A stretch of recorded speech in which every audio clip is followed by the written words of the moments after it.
The explosion threw Captain Lee Dongwu against the wall of his ship's bridge. Sparks flew from broken control panels. Emergency lights flashed red across the dark room. His ears rang from the blast. Through the cracked window he could see the twisted metal that was once the Soul's Pride floating in space. "Captain, we need to evacuate now," shouted Lieutenant Park from across the bridge. But when Dongwu looked over, he saw Park was not moving. A piece of metal had gone through his chest. His eyes were empty. Dongwu tried to stand, but his left leg would not work properly. Blood ran down his face from a cut on his head. The ship shook again as more enemy fire hit them. The lights went out completely. He crawled across the floor toward the emergency beacon. His hands shook as he pressed the distress signal button. Maybe someone would find the message someday. Maybe they would know what happened to the Soul's Pride and her crew of 43 people. The wall behind him exploded inward. Strange blue light filled the room. Through the hole came creatures he had never seen before. They were tall and thin, made of what looked like living crystal. Their skin was clear and blue, and light moved inside their bodies like water. They wore no armor but carried weapons that hummed with energy.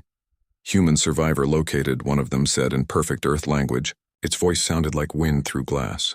"Vital signs stable. Commander Yultara will want to see this one." Two of the crystal beings grabbed Dongwu under his arms and lifted him easily. He tried to fight, but his body would not obey him. Everything felt heavy and slow. They carried him through the broken wall into their ship. The inside of the alien ship was nothing like human vessels. The walls curved in impossible ways. Soft light came from everywhere and nowhere. The air smelled like cold rain and metal. They put him in a small room with smooth walls that seemed to watch him. Hours passed. Maybe days. Time felt strange here. Sometimes the walls showed him pictures of Earth. Pictures of Seoul where he grew up.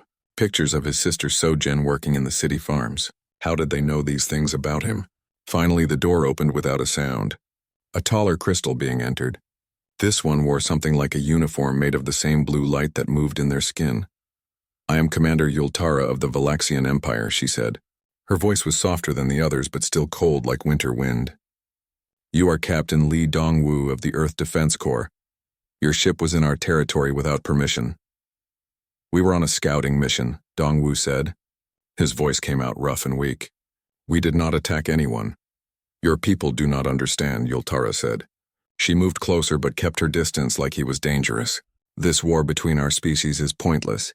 Humans fight like wild animals. No strategy, no honor. We could end this conflict quickly, but we choose to show mercy."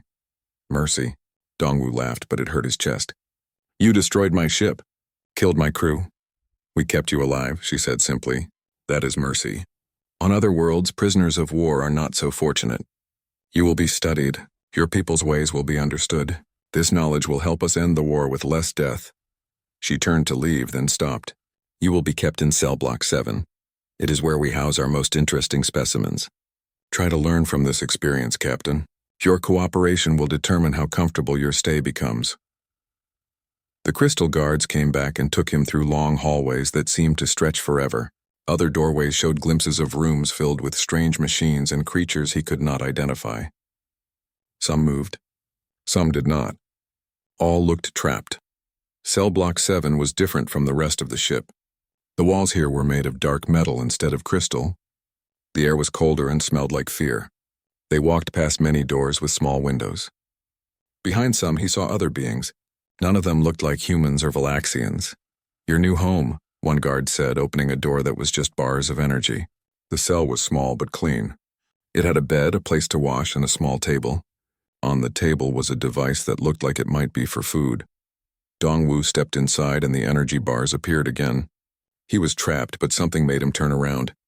Across the narrow hallway was another cell.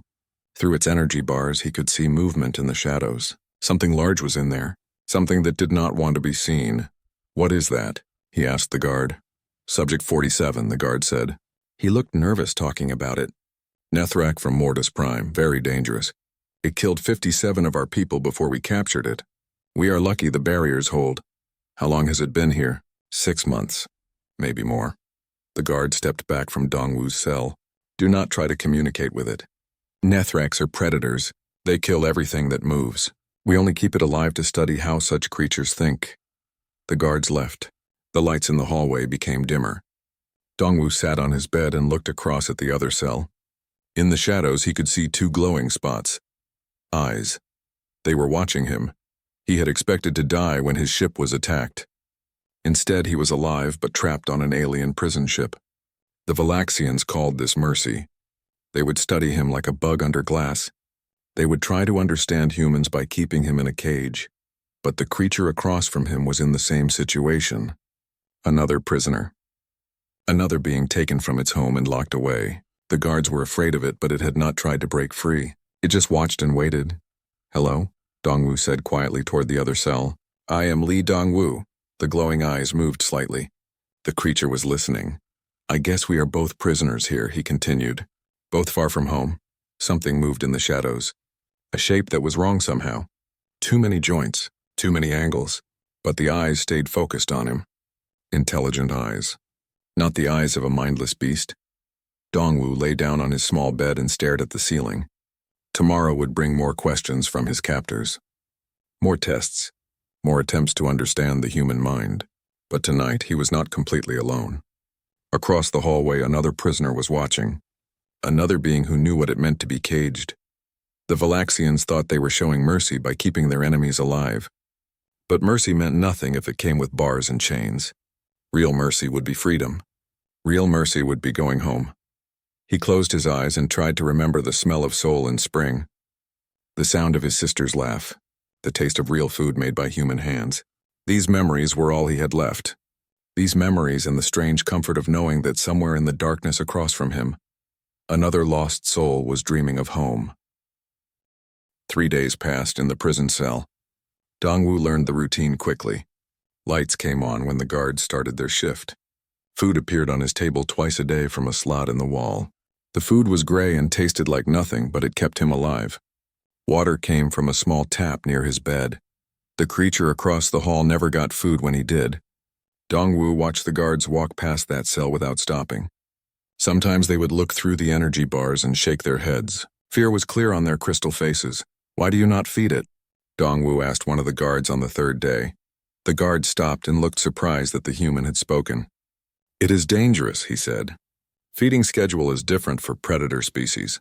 They eat less often. When did it eat last?" "That is not your concern, human." The guard walked away quickly, but Dongwu kept watching. The glowing eyes across the hall seemed dimmer now. The creature moved less. Sometimes it would come close to the energy bars when Dongwu was eating, and he could see its shape better in the light. It was huge. At least 8 feet tall when it stood up. Its body was covered in black armor that looked like it grew from its skin. It had 6 eyes that glowed like amber gems. Its hands ended in claws that could probably cut through metal. Everything about it said killer, but something else was there too. The way it moved was careful, almost gentle. When guards walked by, it would step back into the shadows. It never tried to scare them or bang on the bars. It just watched and waited like it was thinking about something important. On the 4th day, Dongwu made a decision that would change everything. When his morning food came, he ate only half of it. The rest he wrapped in the thin cloth from his bed. He waited until the guards finished their rounds, then got down on his knees near the floor. At the bottom of his cell wall was a tiny gap. Probably for cables or airflow. It was barely wide enough for his finger, but it connected to a similar gap under the creature's cell. Dongwu pushed the wrapped food through the gap and slid it across the floor toward the other cell. Then he waited. For a long time, nothing happened. Then he saw movement. A huge black claw reached out and carefully picked up the small bundle of food. The claw disappeared back into the shadows. "My name is Lee Dongwu," he said quietly. "I am from a planet called Earth." The glowing eyes appeared near the bars. They stared at him for several minutes. Then the creature moved away. The next day, Dongwu shared his food again. This time, the creature came closer to the bars. In the better light, Dongwu could see its face. It was not like any animal from Earth. The features were sharp and alien, but the eyes showed intelligence. "These were not the eyes of a wild beast. Are you hungry?" Dongwu asked. "The guards do not feed you enough." The creature tilted its head. It was listening. "I have a sister," Dongwu continued, pushing more food through the gap. "Her name is Park So-jin. She works growing food in Seoul. That is a big city on my world. She always said that hungry people cannot think clearly. Maybe hungry creatures cannot either. Over the following days, this became their routine. Dongwu would share half his food and talk about Earth. He told stories about Seoul's towering buildings that reached toward the sky. He described the mountains where he learned to climb as a boy. He talked about the ocean and how it looked different in every season. The creature began to respond. It would come to the bars when Dongwu started talking. Sometimes it would make soft clicking sounds like it was trying to communicate back. The sounds were not random. They had patterns, almost like language. "I think you understand me," Dongwu said one day. "I think you are smarter than the guards believe." The creature made a series of clicks that sounded almost like agreement. On the 7th day, something changed. Dr. Yalandra came to observe them. She was younger than the other Valaxians, and her crystal skin had a different color, more green than blue. She stood outside Dongwu's cell with a device that recorded everything. "Interesting," she said, watching as Dongwu shared his food. "Subject 47 has not shown aggressive behavior in 4 days. This is unusual." "Maybe it is not as dangerous as you think," Dongwu said. "Do not mistake temporary calm for safety," she replied. "Nethraks are apex predators. They evolved on a world where everything tries to kill everything else. Cooperation is not in their nature." But her voice did not sound completely certain. More scientists came to watch over the next few days. They pointed their recording devices at both cells and talked in their glass-wind voices. They seemed excited about something. "The predator's stress chemicals have decreased by 40%, one said. "Heart rate is much lower during feeding times," said another. "But why? What has changed?" Dr. Yalandra looked at Dongwu. "The human is sharing food with it. This should not affect a Nethrak's behavior. They do not form social bonds with other species." "Maybe your information is wrong," Dongwu suggested. "Our information comes from studying their species for decades," she said coldly. "We know what they are." That night, after the scientists left, Dongwu sat near the bars of his cell. The creature was also near its bars, close enough that he could see the details of its face. It was strange, but he was getting used to how it looked. The sharp teeth were frightening, but the eyes were calm. "They think they know everything about us," Dongwu said. "But they do not understand the most important thing."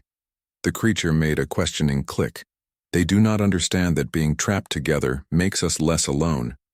Even if we are different species," the creature was quiet for a moment. Then it did something that surprised Dongwu completely. It tried to repeat a word. "One," it said in a voice like gravel and wind. Dongwu sat up straighter. "You can speak? You understand Korean?" The creature nodded slowly. "Listen," it said carefully. "Learn. What is your name?" Dongwu asked. The creature made a series of complex clicking sounds that human throat could not repeat. But then it pointed at itself and tried again. "Kang Min," it said, choosing sounds from the Korean words it had heard. Dongwu smiled for the first time since his capture. "Hello, Kang Min. It is good to meet you." The scientists would learn about this development soon enough, but for now it was their secret. 2 prisoners from different worlds, learning to understand each other in the darkness between their cells. 2 weeks passed in their strange friendship. Every day Dongwu shared his food with Kangmin. Every day they talked more. Kangmin learned new Korean words quickly. His voice was rough and deep, but he could now say simple sentences. "Earth sounds beautiful," Kangmin said one morning, his amber eyes focused on Dongwu. "Mountains, like home." "Tell me about your home," Dongwu asked. "What is Mortis Prime like?" Kangmin was quiet for a long moment. When he spoke, his voice was sad. "Red sky, black trees, hot ground. My people protect territory. Keep safe from bad creatures. You protected your family." "Yes, clan leader." "Keep others alive." Kangmin's claws scraped against the floor. "Now, no one protect clan. Maybe all dead." Dongwu felt a pain in his chest. This creature was not just a prisoner like him.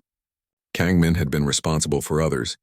People were depending on him, and now he was trapped in this cell. "I understand," Dongwu said softly. "I had 43 people under my command. They trusted me to bring them home safely. I failed them too." They sat in comfortable silence for a while. 2 commanders, both far from their duties. On the 15th day, Dongwu woke up feeling wrong. His head hurt and his skin was too hot. When he tried to stand, the room spun around him. He fell back onto his bed, shaking. Dongwu? Kangmin's voice came from across the hall. You sick? I think so, Dongwu managed to say. His voice sounded weak even to himself. The guards came for their usual rounds, but they did not seem to notice that Dongwu was lying down when he should be awake. Phylaxians did not understand human sickness very well. As the day went on, Dongwu got worse. Fever made him see things that were not there. Sometimes he thought he was back on his ship. Sometimes he believed he was home in Seoul with Sojin, but always, through the confusion, he could hear Kangmin's voice calling to him. Dongwu. Stay awake. Talk to me. I cannot, Dongwu whispered. Too tired. Kangmin began making loud noises. Not words, but deep roaring sounds that echoed through cell block 7. The sounds were frightening, but they were not angry. They were desperate. Guards came running. What is wrong with Subject 47? One shouted, Human! Sick, Kangmin said in his broken Korean. But the guards did not understand his language. They looked at Dongwu's cell and saw him lying motionless on his bed. His skin was pale and covered in sweat. His breathing was shallow. The human has contracted something, one guard said. Should we treat it? Check with command, the other replied. They may want to study the disease process. They left. Kangmin roared again, louder this time. More guards came. Officers came. Finally, Dr. Yolandra arrived with her medical equipment. The human is dying, she said after scanning him with her devices. Some kind of infection from the ship's air recycling system. Without treatment, he will be dead in 6 hours. Do we have orders to save it? A guard asked. Not yet, she replied. But the research value would be lost if it dies now. Kangmin had been listening to their conversation. Now he pressed against the energy bars of his cell and spoke in careful Korean. Please, he said. Friend, sick, help, friend. Dr. Yolandra stepped back in surprise. It speaks Korean? How is this possible? Subject 47 has been learning from the human, another scientist said, checking his notes. We observed increased communication between them, but we did not know it had developed language skills. This changes everything, Yolandra said. On Nethrak, learning another species' language shows intelligence levels we never suspected. We must keep both specimens alive for further study. She immediately began treating Dongwu with Phylaxian medicine. The treatment was painful and made him sicker at first, but slowly the fever began to break. For 2 days, Dongwu drifted in and out of consciousness. During the worst moments when the pain made him want to give up, he could hear Kangmin talking to him in Korean. Stay strong, friend. Do not leave. Still need to see mountains. Still need to go home. Sometimes Kangmin would tell his own stories, about the red sky of his homeworld, about hunting with his clan brothers, about the day the Phylaxians came and destroyed everything he cared about. Clan taught me, Kangmin said during one of these long nights. Protect family first. Protect friends second. Protect self last. You are friend now. I protect. On the 3rd day, Dongwu's fever finally broke completely. He opened his eyes and saw Kangmin pressed against his cell bars, all 6 amber eyes focused on him with worry. You live, Kangmin said, and his relief was clear in his rough voice. Thanks to you, Dongwu replied weakly. You made them help me. Friends help friends. Dr. Yolandra returned with more scientists. They were all excited about Kangmin's language development, but they talked about him like he was not there. Remarkable. Adaptation speed, one said. We should increase. Interaction between the subjects on another, suggested. The emotional bond seems to enhance learning, Yolandra added. This could revolutionize our understanding of Nethrak intelligence. Excuse me, Dongwu said from his bed. His voice was still weak but clear. His name is Kangmin, and he is not a subject. He is a person. The scientists looked at him like he had said something foolish. It is a predator, one replied. A dangerous creature that killed 57 of our people. Do not mistake learned behavior for genuine emotion. But Dr. Yolandra looked uncertain. She stared at Kangmin for a long moment. Why did you save the human? She asked him directly. Kangmin thought about the question carefully before answering in his slow Korean. He gave food when hungry, gave words when alone. Friends protect friends. Is simple, but humans are not your species. Protecting them serves no evolutionary purpose. Kangmin's head tilted. Not understand. Good is good. Need no purpose. The scientists talked among themselves in their glass voices, but Dongwu was not listening anymore. He was looking at his friend across the hall. This creature that the Valaxians called a mindless killer had saved his life not because he had to, but because he chose to. That night, as Dongwu slowly recovered his strength, he made a decision. If they ever got the chance to escape this place, he would not leave without Kang Min. The Valaxians thought they understood mercy, but they had never learned what it truly meant. Real mercy was not keeping someone alive for your own purposes. Real mercy was caring about someone else's life as much as your own. And if that was mercy, then what Kang Min had shown him was something even rarer. It was love between species that should have been enemies. It was proof that intelligence and compassion could grow in any heart, no matter how different that heart might be. 6 weeks passed after Dongwu's illness. The scientists came to watch them every day now. They were fascinated by how quickly Kang Min learned new Korean words and phrases. They recorded everything he said and studied how he and Dongwu communicated. But the scientists still treated them like laboratory animals. They talked about them instead of to them. They made notes about their interesting behavioral patterns, while ignoring the fact that they were two people who had become friends. Dr. Yel Andra was different from the others. Sometimes she would ask Kang Min direct questions about his homeworld or his thoughts. She seemed to actually listen to his answers instead of just recording them. One morning, she came to Dongwu's cell alone. She looked around nervously before speaking. "Captain Dongwu," she said quietly, "I have information that may interest you." "What kind of information?" "A transport ship is coming tomorrow. You are being moved to a different facility." Dongwu felt his stomach drop. "Where?" "Valix Prime, the central world of our empire. There are facilities there for enhanced interrogation of high-value prisoners." Enhanced interrogation. Dongwu knew what that meant. Torture, mind extraction, death. "Why are you telling me this?" he asked. Yelandra was quiet for a moment. "Because I have watched you in Subject 47, Kang Min, for 6 weeks. What I have seen challenges everything I believed about intelligence and emotion in other species." She looked across the hall where Kang Min was listening to their conversation. "He saved your life," she continued. "Not because of instinct or training, but because he chose to care about your survival. This is not supposed to be possible for his species." "Maybe your science is wrong about his species," Dongwu suggested. "Maybe it is wrong about many things." She paused. "The transport leaves tomorrow at midday. After that, I cannot help you." She walked away quickly, leaving Dongwu alone with this terrible knowledge. That night, he told Kang Min what was going to happen. "They take you away?" Kang Min asked. His voice was sad but not surprised. "Yes. To a place where they will try to break my mind to learn human military secrets. Will hurt you?" "Yes. Probably kill me." Kang Min was quiet for a long time. When he spoke again, his voice was different. Harder. "No," he said simply. "Will not let happen. Kang Min, there is nothing we can do. We are trapped in these cells." "Nethrak," Kang Min replied. "Nethraks find way. Always find way."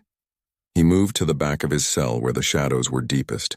Dongwu heard soft clicking sounds as Kang Min examined something. "What are you doing?" "Studying." Kang Min's voice was focused now. "Watch guard 6 weeks. Learn patterns. Learn weaknesses. Learn timing. You have been planning this?" "Always planning. Wait for right moment." Kang Min came back to the bars. "Tomorrow is right moment. Even if we could escape the cells, how would we get off the ship? There are hundreds of guards." Kang Min's amber eyes glowed brighter. "You know human technology. I know Nethrak hunting. Together we hunt guards. This is insane. We will be killed. Maybe. But better to die fighting than die in torture room." Kang Min reached through his bars toward Dongwu's cell. "You save my hunger. I save your life. Now we save each other." Dongwu looked at his friend. This creature who had been labeled a mindless killer was asking him to trust him with both their lives. "What do you need me to do?" Kang Min explained his plan. It was dangerous and required perfect timing, but it might work. The key was the daily maintenance cycle when the ship's power systems were checked. During those 15 minutes, the energy barriers on their cells would flicker as backup power was tested. "Guard always comes at same time," Kang Min explained. "Checks barriers. Moves to next section. Takes exactly 4 minutes. That is not much time. Is enough time. When barriers flicker, you do human technology thing with power coupling. Make electromagnetic pulse like you did on your ship.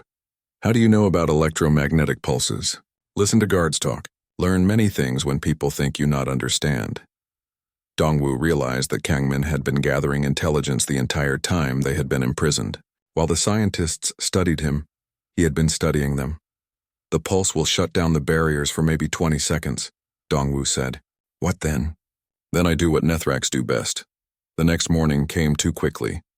Dongwu barely slept, going over the plan again and again in his mind. Everything had to work perfectly or they would both die. At exactly 10:30, the maintenance alarm sounded. The ship's lights dimmed slightly as systems switched to backup power. This was their signal. Dongwu crawled to the power coupling near his bed. His hands shook as he pulled apart the wires he had been loosening for days. If he connected them wrong, he would electrocute himself. Across the hall, Kang Min crouched by his barrier, ready to move. The guard appeared right on schedule. He checked his tablet and began his usual routine of testing each energy barrier. Now, Kang Min whispered. Dongwu connected the wires. Sparks flew from the coupling. The lights went out completely for a moment, then flickered back on. The energy barriers disappeared. Kang Min moved faster than Dongwu thought possible.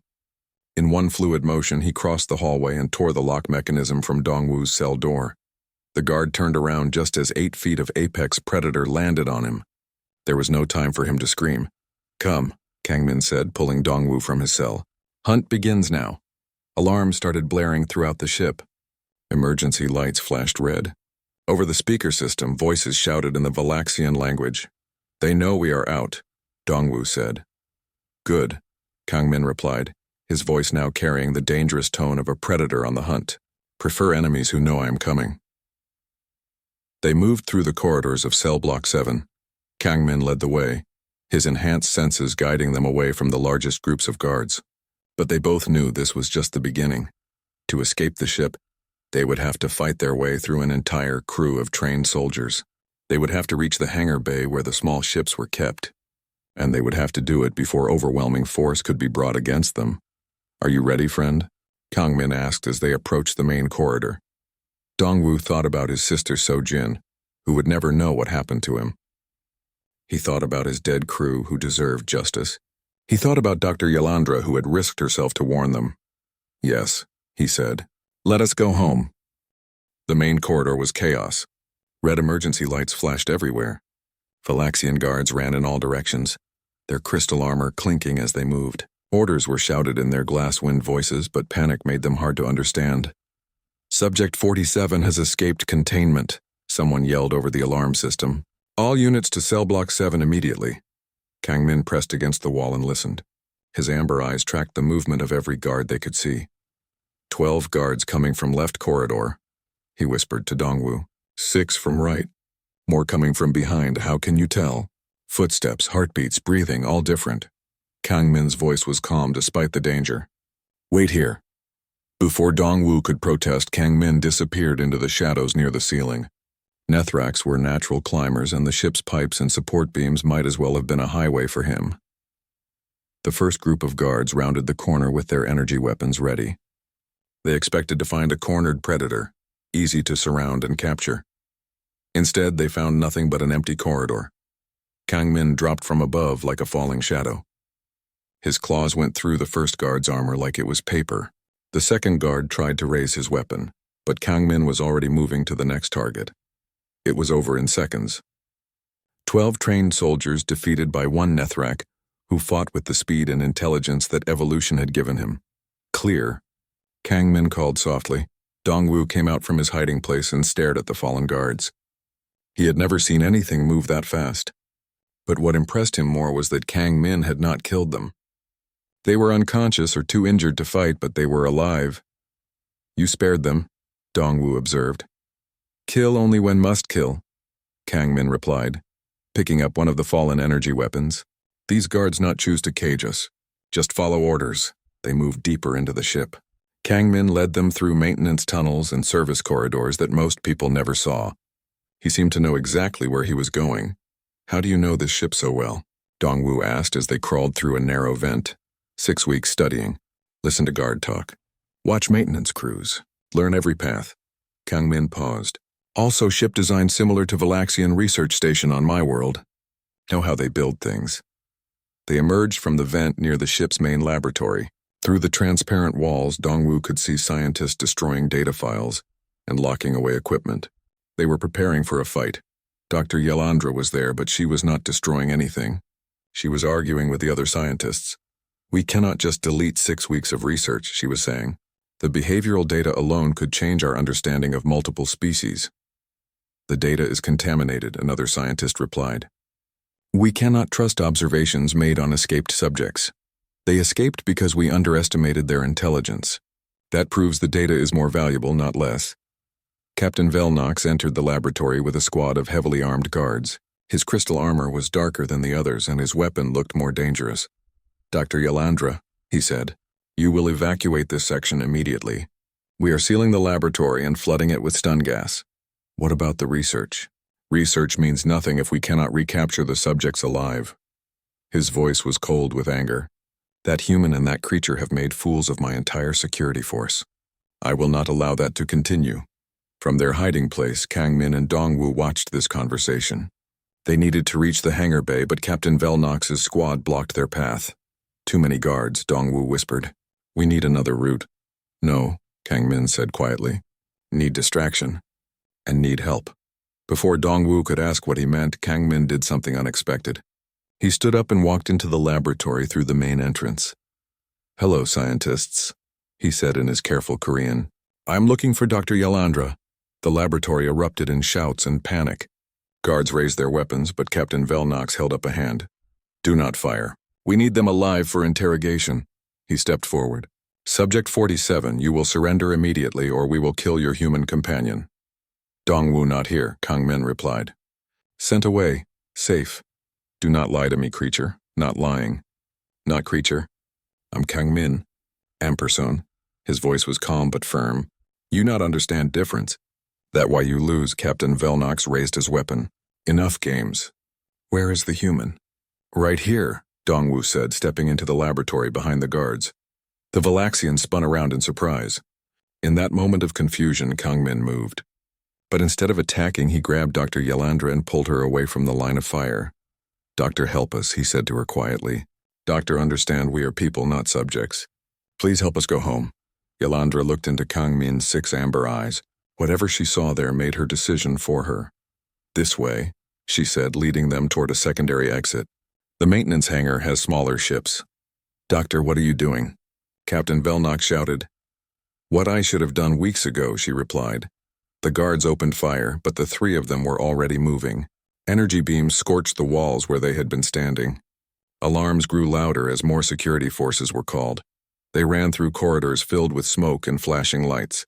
Behind them, they could hear Captain Velnox coordinating the search. Seal all hangar bays, he ordered over the communication system. No ship leaves this vessel without my permission. They will lock down the entire ship, Yelandra said as they reached the maintenance hangar. Even if we reach a shuttle, we cannot escape. The hangar was smaller than the main bay, with only a few maintenance craft and emergency pods. Most were too small for 3 people, and none looked fast enough to outrun Valaxian fighters. That one, Dongwu said, pointing to a sleek craft near the back of the hangar. It is a long-range scout ship. Might be fast enough. They ran toward the ship, but the hangar doors suddenly slammed shut. Security barriers appeared over the exits. They were trapped. Captain Velnox entered the hangar with 20 guards. More guards appeared on the upper walkways. They were surrounded. Surrender now, Velnox announced. You have fought well, but this ends here. Kang Min stepped in front of Dongwu and Yelandra. His claws extended and his eyes blazed with amber fire. He was ready to fight 20 armed soldiers to protect his friends. Kang Min, no, Dongwu said. There are too many. Maybe, Kang Min replied. But friends protect friends. Is simple. Dr. Yelandra looked around the hangar, her scientific mind working on the problem. Then she smiled. Captain Velnox, she called out. You said no ship leaves without your permission. But you never said anything about not leaving in a ship. She pressed a button on her wrist device. Emergency decompression alarms began blaring throughout the hangar. The outer doors, Dongwu realized. She is opening the outer doors. Everyone hold on to something, Yelandra shouted over the noise. The massive hangar doors that led to space began to open. Air rushed out in a howling wind that lifted everything not secured to the floor. Guards grabbed onto railings and support beams. Equipment flew toward the growing opening, but the scout ship was secured with magnetic clamps. It stayed in place as chaos swirled around it. "Now!" Yolanda yelled. The three of them fought against the wind and reached the scout ship. Dongwu's human knowledge of technology got them inside and sealed the hatch. Kangmin's strong claws released the magnetic clamps. Yolandra's understanding of Valaxian systems got the engines started. They shot out of the hangar and into open space just as the outer doors finished opening. Behind them, Captain Velnox watched from the hangar as his prisoners escaped. His failure was complete. But for Dongwu, Kangmin, and Yolandra, their escape was just the beginning of a larger journey. They were free, but they were also alone in space with limited fuel and no clear destination. "Where do we go now?" Yolandra asked. Dongwu looked at the star charts. There is a contested moon in the Kepler system. No Valaxian bases, no human colonies. We can hide there while we figure out our next move. "Together?" Kangmin asked. "Together," Dongwu confirmed. The three unlikely allies flew toward an uncertain future, bound together by their shared belief that friendship and understanding could bridge any gap between species. The rescue ship landed on Kethmaran with a crash that shook the crystal trees. Park Soman jumped out before the engines stopped running. Her heart pounded as she ran toward the cave where the tracking signals had last shown Daeho alive. Lee Tae-woo followed close behind with his weapons ready. Kim Ji-won carried her medical bag and ran as fast as she could. They all expected to find their friend dead. The Veltharans had told them no one ever survived the apex predator hunts. When they reached the cave entrance, Park Soman stopped suddenly. A massive crystal creature sat at the opening like a guardian. Its body glowed with soft blue light. This had to be Thexaval, the killer that should have ended Daeho days ago. "Where is he?" Park Soman whispered. The crystal creature turned its head toward them. Its eyes were like stars trapped in clear stone. It made a low sound that felt more like music than a growl. Then it stepped aside. Inside the cave, they found Daeho lying on a bed made of soft crystal formations. His breathing was weak but steady. Burns covered his arms and legs. His uniform was torn in many places, but he was alive. Kim Ji-won rushed forward with her medical supplies. The crystal creature watched her every move. When she tried to touch Daeho, it made that musical sound again. "Daeho," Park Soman called softly. "Can you hear me?" His eyes opened slowly. They were clearer than she expected. "Somin, you came." His voice was rough but happy. "Of course we came. We need to get you out of here." Daeho tried to sit up. The crystal creature moved closer and helped him with surprising gentleness. Its massive claws supported his back like careful hands. "This is Thexaval," Daeho said. "My friend." Lee Tae-woo kept his weapon pointed at the creature. "Friend? That thing was supposed to kill you. It saved me instead." Daeho reached out and touched the crystal surface of Thexaval's leg. Colors rippled under his hand like water. "It saved me many times." Kim Ji-won worked on his wounds while watching the creature nervously. "How is this possible?" The Veltharan said it was a perfect killer. "It was a prisoner too," Daeho explained. "They took it from its homeworld when it was young. They trained it to hunt and kill. But that was never its true nature." Thexaval's body pulsed with different colors. Daeho had learned to read some of these light patterns during their time together. "It says hello," Daeho translated, "and it thanks you for coming to help me." Park So-min stared at the creature. She had studied many alien species, but nothing like this. "It can communicate? Better than most humans I know." Daeho smiled despite his pain. "It has been alone for so long. The Veltharans never tried to understand it. They just used it as a weapon." Young Kixran appeared at the cave entrance. The Veltharan looked different from the others they had met. His skin showed patterns of doubt and confusion instead of the usual cold certainty. "The elders are coming," Kixran warned. "They want to end this experiment.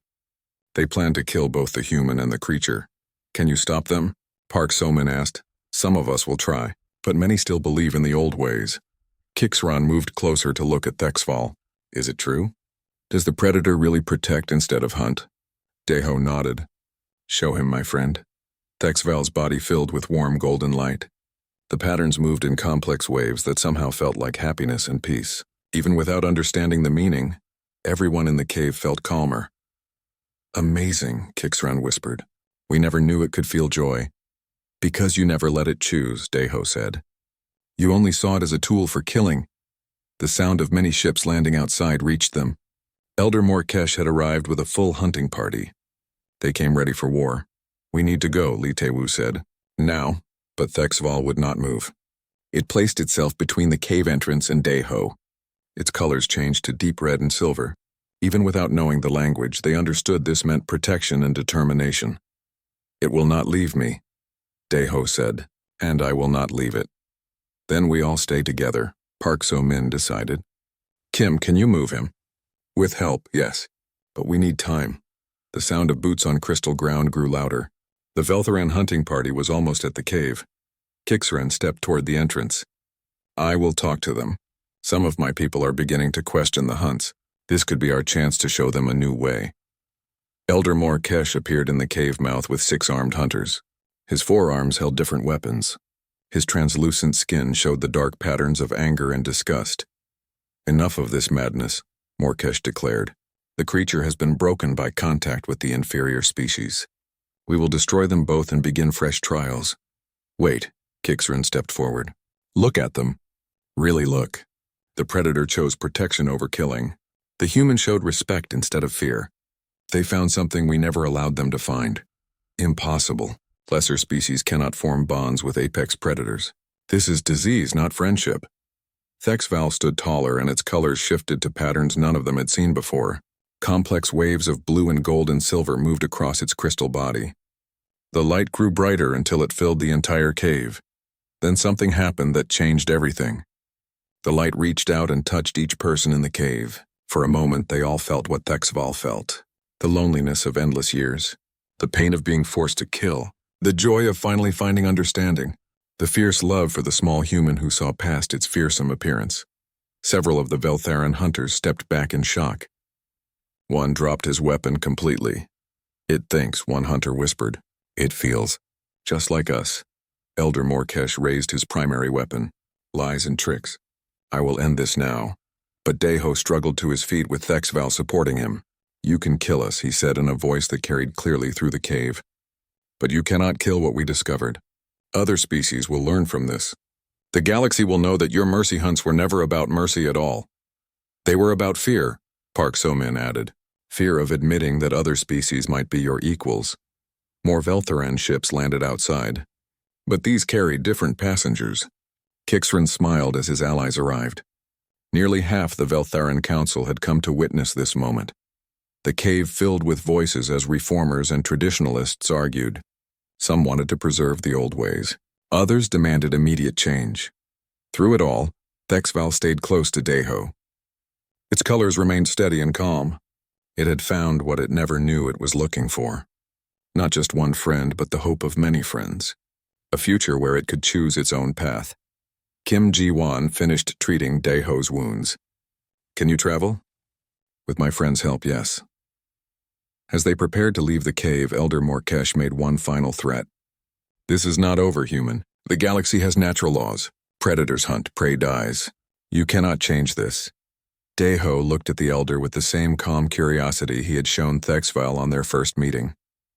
"We already did change it. We changed it by choosing understanding over fear, by choosing friendship over fighting. And now others will make the same choice." Thexval's light pulsed once in agreement. Together they walked toward their ship and toward a future neither of their species could have imagined alone. The predator had become a protector. The prey had become a teacher. And the galaxy would never be the same.